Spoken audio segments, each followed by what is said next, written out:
जय माता बगलामुखी, जय बाबा खाटू श्याम और श्री राधे राधे। कैसे हैं साथियों? आशा करता हूँ जहाँ होंगे जैसे होंगे भले चंगे होंगे और बहुत अच्छे होंगे। सबसे पहले तो आज के महत्वपूर्ण दिन, क्योंकि श्राद्ध पर्व चल रहा है, तो सबसे पहले तो मैं सभी पितरों को प्रणाम करता हूँ, उन्हें नमन करता हूँ।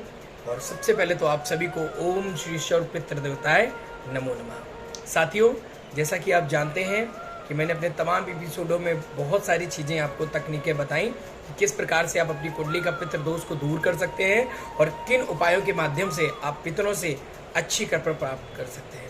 तो साथियों, इसी कड़ी में आज क्योंकि कुछ श्रोताओं ने मुझसे ये बात भी पूछी कि क्या आचार्य जी, अगर हम सक्षम नहीं हैं, हमारे पास धन की स्थिति इतनी अच्छी नहीं है, तो क्या हम कोई और उपाय है जिसके माध्यम से हम बगैर ब्राह्मण भोज किए, बगैर पंडित को बुलाए श्राद्ध कर्म को अनिवार्य रूप से संपन्न करा सकते हैं?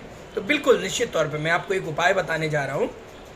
इस उपाय को अगर आप करते हैं तो इस श्राद्ध पर्व को बहुत अच्छे से आप बना सकते हैं। देखिए, जिस दिन भी आपकी श्राद्ध की आपकी पंचमी हो, चतुर्थी हो, अष्टमी हो, जो भी तिथि आपकी निर्धारित की गई हो, ठीक है, जिस दिन वो देव आत्मा इस धरती को छोड़कर गई हो, तो वही तिथि मानी जाती है।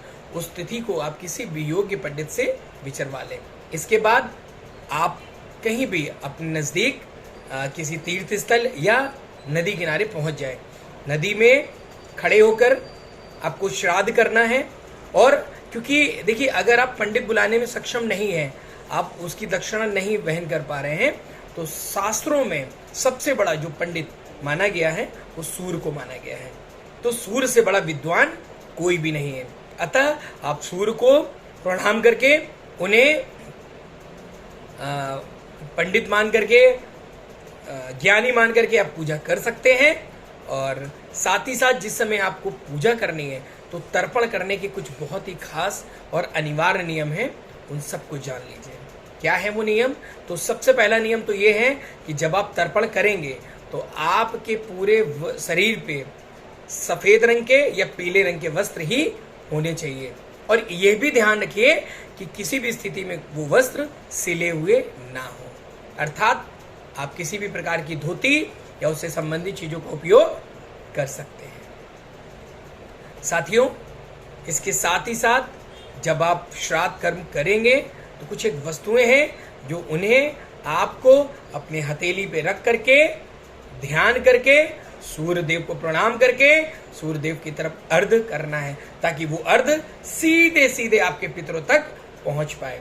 तो श्राद्ध कर्म में पितरों की आत्मा की शांति के लिए, उनका आशीर्वाद प्राप्त करने के लिए आपको क्या क्या रखना है?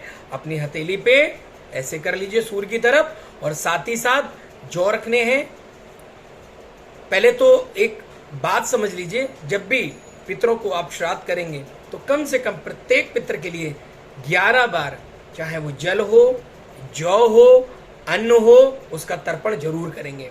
तो जब तर्पण करेंगे तो सबसे पहले तो सूर्य को अर्घ देंगे 11 बार। इसके बाद अपने बारी बारी से बाबा, पड़ बाबा, विद्युत पड़ बाबा, जो लोग भी हैं उनको आप तर्पण देंगे। और प्रत्येक को जो भी सामग्री है, जैसे आप दूध है तो आप दूध से 11 बार अर्घ देंगे, काले तिल हैं तो उनसे 11 बार अर्घ देंगे, जवा है तो उसे 11 बार अर्घ देंगे, गंगा जल है तो उससे 11 बार अर्घ देंगे। इस प्रकार से जो भी सामग्री होगी उससे आप 11 बार अर्घ अवश्य देंगे। और साथ ही साथ एक बात और, क्योंकि आपने किसी ब्राह्मण को नहीं किया, तो दक्षिणा के रूप में जो आपका सामर्थ्य हो, जो भी मुद्रा आप सामर्थ्य करते हैं, उस मुद्रा को आप सूर्यदेव को अर्घ देंगे। निश्चित तौर पे ध्यान रखिए, थोड़ी सी खीर भी आपको सूर्यदेव को अर्पण करनी है।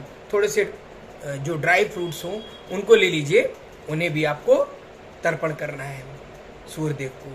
साथ ही साथ जो भी आपके पितरों को पसंद हो, वो एक थाली और पिंडदान वाली जो थाली है, उस थाली को आप तर्पण करेंगे। इस विधि से अगर आप करते हैं तो निश्चित तौर पे आपके पितरों का आशीर्वाद आप पर और आपके पूरे परिवार पर सदैव बना रहेगा। मिलेंगे फिर अगले एपिसोड में, तब तक के लिए ओम श्री ईश्वर पितृ देवताभ्यो नमो नमः। आप सभी को जय माता बगलामुखी, जय बाबा खाटू श्याम और श्री राधे राधे।